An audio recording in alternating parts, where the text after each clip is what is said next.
इस कार्यक्रम के पुण्यार्जक हैं श्री विनोद कुमार जैन मिलेनियम, श्रीमती नीता जैन, समस्त गुरु भक्त परिवार फिरोजाबाद। वियान फिनकैप, समस्त गुरु भक्त परिवार गांधीनगर गुजरात।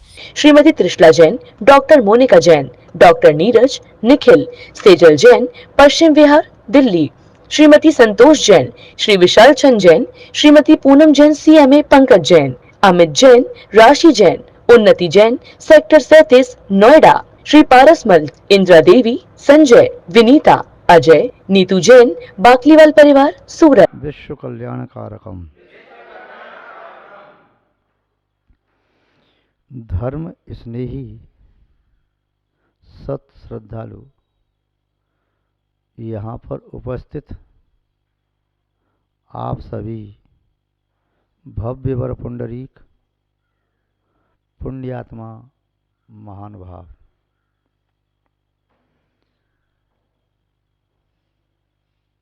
प्रत्येक व्यक्ति चाहता है मैं शत्रु विहीन जीवन जीऊं।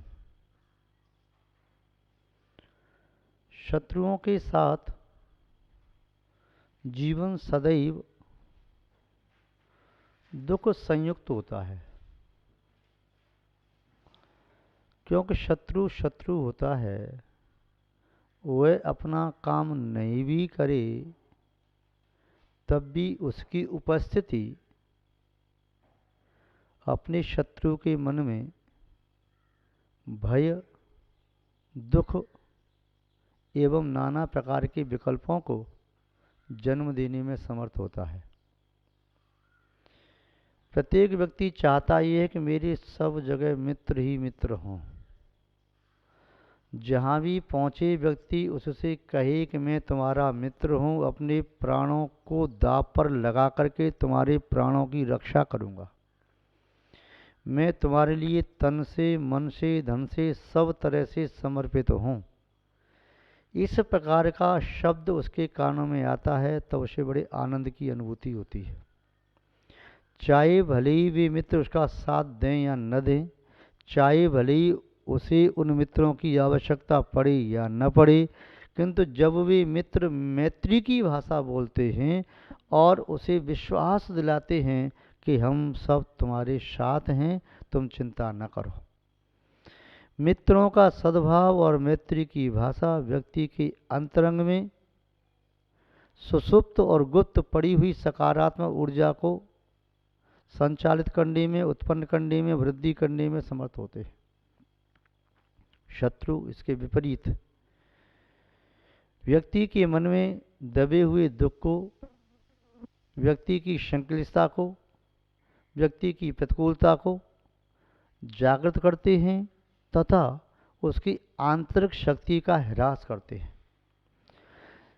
जीवन में शत्रुओं की वृद्धि कमजोर व्यक्तियों को मारने के लिए पर्याप्त है।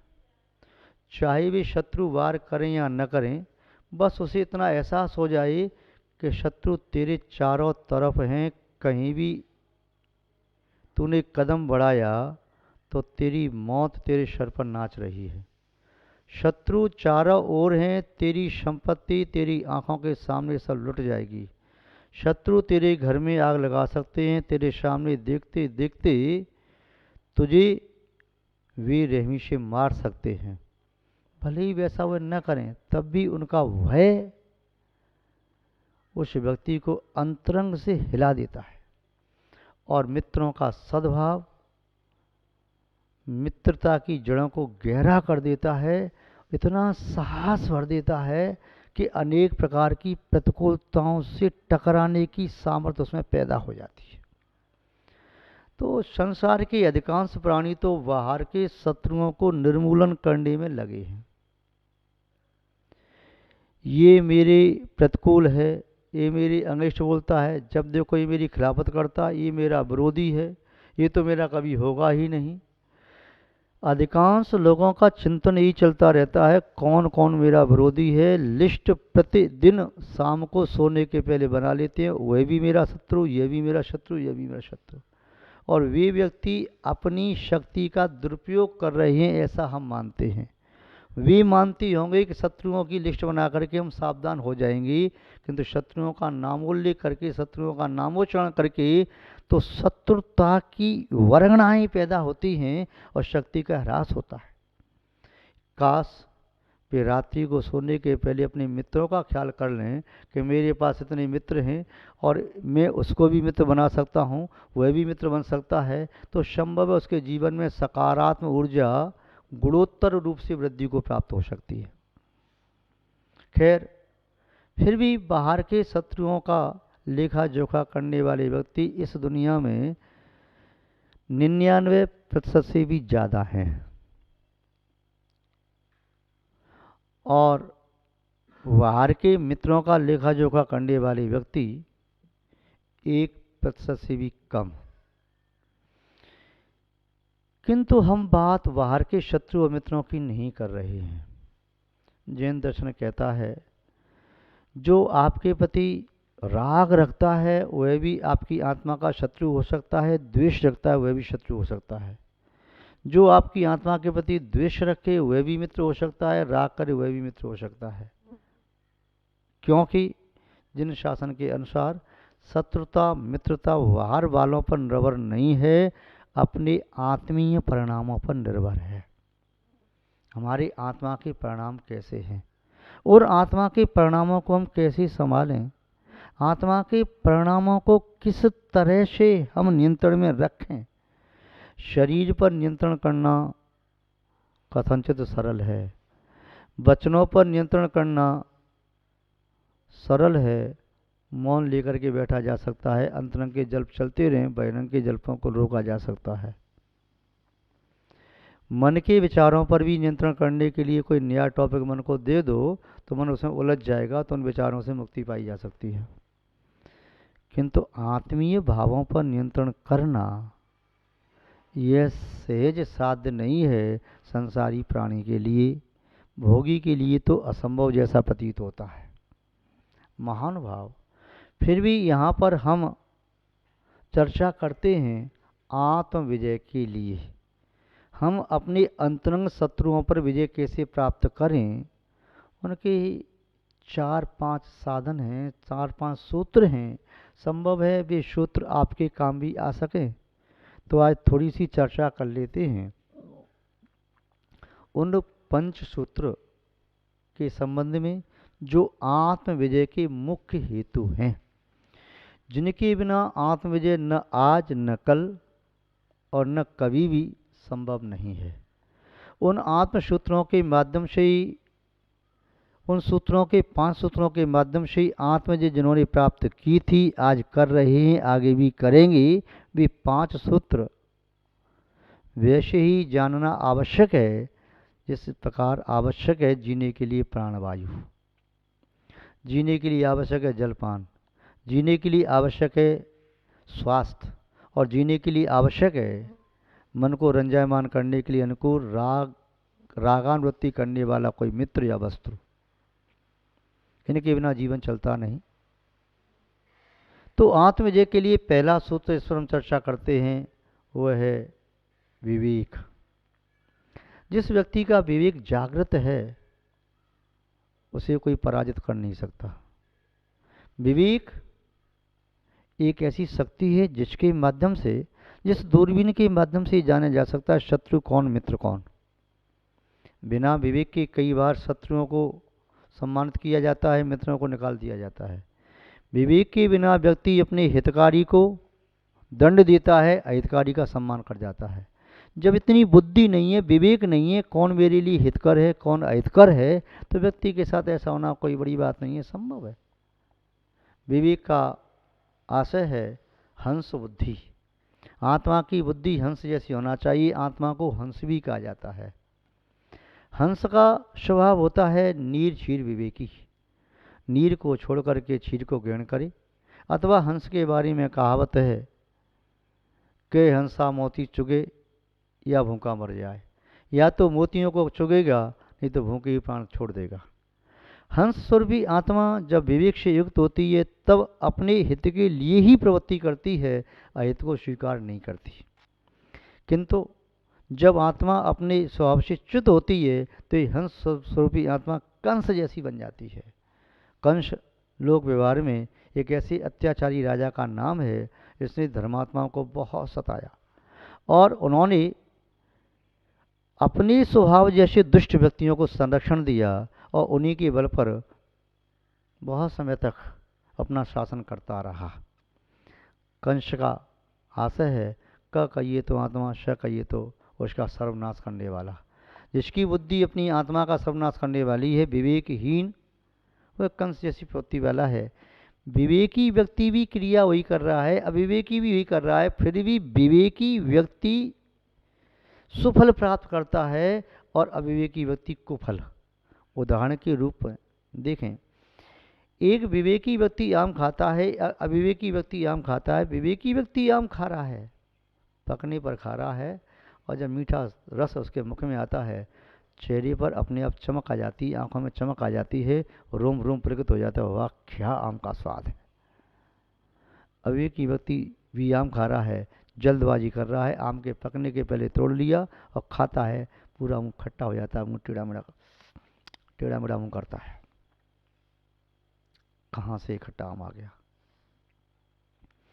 विवेकी व्यक्ति उसी क्रिया को करते हुए पुण्य का आशा कर सकता है। विवेकी व्यक्ति ने बुद्धिपूर्वक वस्तु का त्याग किया और उसने त्याग करके उसके प्रति उपेक्षा भाव किया, पुण्य का आशा कर लिया। अविवेकी व्यक्ति को वस्तु नहीं भी मिली तो उसने उसकी आसक्ति रही, लालसा रही, तो उस आसक्ति और लालसा से वह पाप का आश्रय करता रहा। एक व्यक्ति को भोजन नहीं मिला, मिलने की संभावना भी नहीं, इसलिए उसने त्याग कर दिया, आज मेरा भोजन का त्याग। दूसरे व्यक्ति को भोजन नहीं मिलना है, मालूम है, किंतु वह त्याग नहीं करेगा, कहेगा किसी का छीन के खाऊंगा, मार के खाऊंगा, लूट के लाऊंगा, कहीं से लाऊंगा, मिला फिर भी नहीं, किंतु दिन भर पाप करता रहा। जिसने त्याग किया सोच रहा था आज मैं साधु जैसी प्रवृत्ति कर रहा हूँ, क्या मेरा सौभाग्य, आज मुझे उपवास करने का अवसर प्राप्त होगा। विवेक वह चीज़ है जिसके बारे में चाणक्य ने लिखा है, मेरे पास मेरी विवेक बुद्धि हमेशा ठीक रहे तो एक अखंड भारत की स्थापना क्या, भारत जैसे 10 देशों को मिलाकर के मैं एक अखंड राज्य की स्थापना कर सकता हूँ। और मेरी विवेक बुद्धि यदि भ्रष्ट हो गई तो मैं अपने शरीर से भी समुचित कार्य नहीं कर सकता, यह शरीर भी मेरे लिए अपना शत्रु बन सकता है। तो विवेक वह चीज़ है जिसके माध्यम से व्यक्ति हित और अहित की प्रवृत्ति कर सकता है, जान सकता है। जिस प्रकार व्यापारी के लिए पूंजी आवश्यक होती है, योद्धा के लिए साहस और अस्त्र शस्त्र आवश्यक होते हैं, नारी के लिए शील आवश्यक होता है, विदेश में विद्या कला हुनर आवश्यक होते हैं, राजा के लिए सत्य और न्यायप्रियता आवश्यक होती है, किंतु विवेक प्रत्येक व्यक्ति के लिए उतना ही और उससे ज़्यादा आवश्यक होता है हित संप्राप्ति के लिए। महानुभाव, इसलिए जीवन में यदि नेक बनना है तो विवेक को कायम रखना है। विवेकी नेक होता है, जिसके पास विवेक नहीं समझो शायद वह नेक नहीं, और जो नेक नहीं है वह अनेक को एक नहीं कर सकता। दूसरा सूत्र है आत्मविजय का, वह है विनय। विनय का अर्थ होता है विशिष्टम विशिष्ट स्थानम विशेष गुणान समीपे ये नयति सा विनय। विशेष स्थान पर विशेष गुणों की प्राप्ति के लिए, विशेषताओं के लिए, या विशेष नम्रीभूत करने के लिए जो शक्ति उत्पन्न होती है उसे विनय कहते हैं। जैसे वृक्ष तब तक नहीं झुकते जब तक उन पर फल नहीं लगते। वह कितने भी लंबे हो जाएं, कितने भी लंबे होते चले जाएं, पत्र आते जाएं, तब भी वह वृक्ष झुकता नहीं है, पत्र भले ही झुक जाएं। पुष्प आ जाएं, पुष्प यूँ खिलते रहते हैं, झुकते नहीं हैं। तब तक वह व्यक्ति जब तक फल नहीं लगते हैं तब तक वह भी संभव है औद्धत्यपने से युक्त हो सकता है, उद्दंडी हो सकता है, कदाचारी भी हो सकता है, अपनी शक्ति साहस बल का दुरुपयोग करने वाला हो सकता है। किंतु जैसे उस पर फल आना प्रारंभ होता है वह नम्र होता चला जाता है। ऐसा कोई वृक्ष संसार में खोज पाना मुश्किल है जो वृक्ष फलों से लदा हुआ हो और अकड़ करके ठूंठ की तरह से खड़ा हो, ये संभव नहीं है। वृक्ष लगेंगे तो वृक्ष, फल लगेंगे तो वृक्ष को झुकना ही पड़ेगा, वह स्वतः ही झुक जाएगा। तो विनय एक ऐसा गुण है जिसके माध्यम से व्यक्ति के पास गुण ग्रहण की सामर्थ्य प्राप्त होती है, और ये सिद्ध होता है कि व्यक्ति वे गुणों को ग्रहण कर रहा है, गुणों का प्रादुर्भाव उसके अंदर हो रहा है। विनम्र व्यक्ति कहीं से भी शिक्षा प्राप्त कर सकता है। विनम्र व्यक्ति जमीन पर पड़े उस रत्न को ग्रहण कर सकता है, झुकने की कला जिसके पास है। झुका हुआ व्यक्ति गुरुजनों से शिक्षा प्राप्त कर सकता है। रामचंद्र जब युद्ध क्षेत्र में थे, रावण की मृत्यु होने वाली थी, वैदिक परंपरा कहती है कि लक्ष्मण को शिक्षा के लिए भेजा, तो लक्ष्मण सिर के पास जाके खड़े हो गए। आकर के कहते हैं, भाई वह तो घमंडी अहंकारी शिक्षा उसने दी नहीं। कहाँ खड़े थे? सिर के पास। जब कोई गुण ग्रहण करना होता है, शिक्षा ग्रहण करनी होती है, चरणों में खड़ा होना पड़ता है। चरणों में खड़े होकर शिक्षा मिलती है, सिर पर बैठ करके नहीं। जिस शिष्य के शीश पर गुरु का हाथ है और जिस शिष्य का शीश गुरु के चरणों में है, उस शिष्य को संसार सागर में कोई डुबा नहीं सकता। यदि ब्रह्मा भी चाहे तो नहीं डुबा सा पाएगा। शीश गुरु के चरणों में और आशीष गुरु का शिष्य के शीश पर हो तो संसार सागर से पार हुआ ही मानो। महानुभाव अगला सूत्र है विनती। जो प्रभु परमात्मा की विनती करने में समर्थ है, अपने आप को प्रभु परमात्मा से जोड़ देता है। जिस क्षण जोड़ता है उस क्षण में उसके अंतरंग में प्रकाश हो जाता है। जैसे आप कोई बल्ब जलाने के लिए डोई लेते हैं, प्लग उसमें लगाते हैं स्विच बोर्ड में, और लगते ही, टच होते ही अंदर बल्ब जल जाता है। या इलेक्ट्रॉनिक आपके आइटम्स जो भी हैं वे सब एक्टिव हो जाते हैं। ऐसे प्रभु परमात्मा से आपके तार लगना चाहिए। ऐसा जरूरी नहीं है कि दिन में 100, 200, 500 माला फेर ली, माला भी फिरते जा रहे हैं, दिन कहीं मन कहीं और जा रहा है, ऐसे नहीं। एक क्षण के लिए भी तार आपका लग गया तो उतने क्षण के लिए आपके अंतरंग में प्रकाश हो जाएगा। तो विनती का आशय है कि प्रभु परमात्मा के साथ एकाकार हो जाना, एकीकृत हो जाना, एक ही भाव हो जाना। इसके साथ होता है विरक्ति। फिर जब ऐसा होता है तो संसार शरीर भोगों से विरक्त हो जाता है। विरक्ति का आशय है राग द्वेष की चिकनाई, संगता, रुक्षता को दूर कर दिया, अब कर्मों की रच जमेगी नहीं। ये राग द्वेष सैनिक हैं जो हमारी जेल में कभी शत्रु को पकड़ के लाते हैं, कभी मित्रों को भी डाल देते हैं। किंतु जब हम दोनों से विरक्त हो जाएंगे तो न शत्रु से सरोकार न मित्र से सरोकार। विरक्त का आशय है हम राष्ट्रपति बन गए, हम आत्मपति बन गए, जिसने सभी शत्रु मित्रों को मुक्त कर दिया। और जब हम विरक्त भाव से जीते हैं तब बढ़ती है आत्मा में विशुद्धि। जब विशुद्धि बढ़ती है इसका आशय मलिनता की हानि हो गई, संकलिष्टता की हानि हो गई, पाप रज की हानि हो गई। जैसे व्यक्ति नहा धोकर के शुद्ध हो जाता है, ऐसी आत्मा जब स्नापित होती है तब आत्मा शुद्ध हो जाती है। विरक्ति के बाद ही संयम के जल से स्नापित होती है, रत्नत्रय के जल से स्नापित होती है, और बीच बीच में तप का सावन लगाती जाती है। और फिर ध्यान के शुक्ल ध्यान, शुभ ध्यान के वस्त्र से प्रक्षालन करके यूँ कहिए शुक्ल ध्यान से अपने संस्कारित करती है और फिर आत्मा परम शुद्ध हो जाती है। और अंतिम पाया शुक्ल ध्यान का जैसे ही पूरा होता है ये आत्मा सिद्ध बन जाती है। फिर इस आत्मा को सिद्धि के बाद, विशुद्धि के बाद सिद्धि की प्राप्ति होती है। सिद्धि की प्राप्ति का नाम ही है आत्म विजय। महान भाव ये हमने आपसे चर्चा की आत्म विजय की 5 सूत्रों के संबंध में। संभव है आपको इसमें कुछ अच्छा लगा होगा, जो कुछ अच्छा लगा हो उसे ग्रहण कर लेना। आज बस इतना ही। जय बोलिए श्री शांतनाथ भगवान की। कार्यक्रम के पुण्यार्चक थे श्री विनोद कुमार जैन मिलेनियम, श्रीमती नीता जैन, समस्त गुरु भक्त परिवार, फिरोजाबाद। वियान फिनकैप, समस्त गुरु भक्त परिवार, Gandhinagar, Gujarat. Shrimati Trishala Jain, doctor Monika Jain, doctor Neeraj, Nikhil, Sejal Jain, Paschim Vihar, Delhi. Shrimati Santosh Jain, Shri Vishal Chand Jain, Shrimati Poonam Jain, CMA Pankaj Jain, Amit Jain, राशि जैन, उन्नति जैन, सेक्टर 37, नोएडा। श्री पारसमल, इंदिरा देवी, संजय, विनीता, अजय, नीतू जैन, बाकलीवाल परिवार, सूरत।